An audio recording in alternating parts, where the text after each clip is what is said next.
Hey, welcome to an episode of Lamborghini TV. Today, Jesse and I are going to pull the engine out of this Lamborghini Murcielago. It's a 2002. Why are we pulling the motor out, Jesse? Change some bearings on the drive shaft. All right, so how many bearings? There's just two of them. So to do two bearings on the drive shaft, we got to pull the whole engine out of the back. So Jesse already did the homework on it.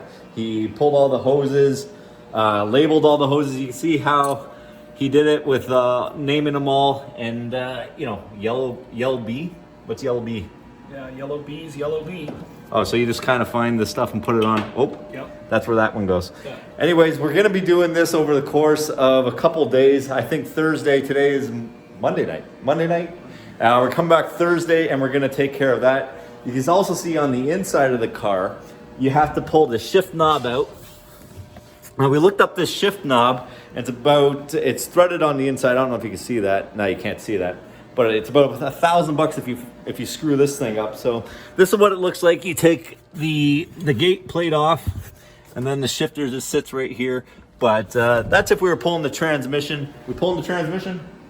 No. So we're decided against pulling the transmission because of shim issues, which we'll explain in the next video. Anyways, I just wanted a quick update video of what we're going to be doing this week. And thank you very much for watching. Subscribe if you want to see a Murcielago engine come out of a car, and we'll see you on the next one.